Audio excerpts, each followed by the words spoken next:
অর্জুন রূপার অপারেশন করলো না। মিস্টার সুমিতকে বলে দিল, রূপা আমার মেয়ের মতন, আমি ওর ওপর ছুরি-কাঁচি চালাতে পারবো না। নমস্কার বন্ধুরা, টলিউড গল্প ইউটিউব চ্যানেলে আপনাদের সবাইকে স্বাগত জানাই। এই চ্যানেলে অনুরাগের ছোঁয়ার নিত্য নতুন পর্ব আপনাদের মাঝে তুলে ধরা হয়। যদি আপনি এই চ্যানেলে নতুন হয়ে থাকেন তাহলে সাবস্ক্রাইব বাটনটি অন করে পাশে থাকবেন।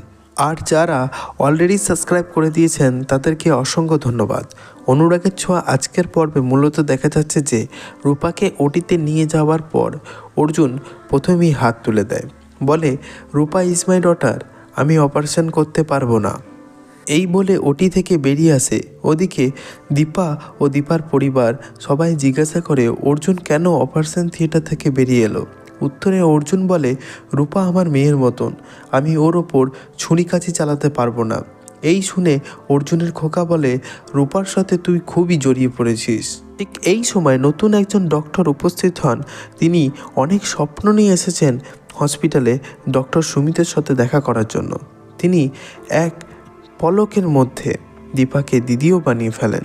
ঠিক এরই 5 থেকে 7 মিনিট পর মিস্টার সুমিত বেরিয়ে আসেন ওটি থেকে। সবাই ব্যস্ততার সাথে জিজ্ঞাসা করে, রূপা কেমন আছে?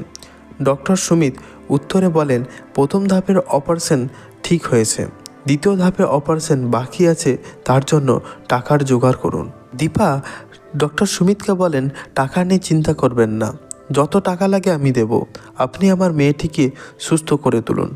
দীপা সবশেষে রূপার সাথে দেখা করতে চায়। রূপাকে এই অবস্থা দেখে সত্যি খুবই খারাপ লাগে। এইটুকু বাচ্চা এত বড় ঝড় সহ্য করে যাচ্ছে, এত কিছু যে হচ্ছে, কিন্তু বাবা সূর্য কিছুই জানতে পারছে না। সূর্য এখন আলাদা জগতে থাকে, সবার থেকে আলাদা, সবার থেকে দূরে। সূর্য যাচ্ছে এখন গ্রামে। যাবার সময় ওই বাড়ির বাচ্চা মেয়েটি চাদর নিয়ে বলে তাকে যে, বাবু বাইরে যাচ্ছিস, অনেক ঠান্ডা, চাদরটা কাজে লাগবে।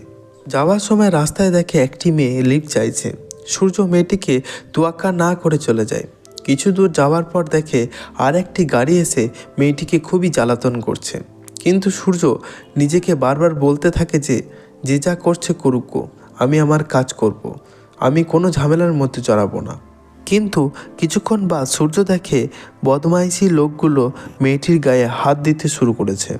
সূর্য থাকতে না পেরে সবার সামনে গিয়ে দাঁড়ায়, এক একজনকে বেছে বেছে ঘা কতক দেয়। কিছুক্ষণ বাদ সবাই ছুটে পালায়। অনুরাগের ছোঁয়া আজকের পর্ব এই পর্যন্ত। আগামী পর্ব দেখার জন্য চ্যানেলটিকে সাবস্ক্রাইব করে পাশে থাকবেন। আর যারা অলরেডি সাবস্ক্রাইব করে রেখেছেন তাদেরকে অসংখ্য ধন্যবাদ। আবার দেখা হচ্ছে নতুন পর্বে। আজ তবে যাই, টাটা।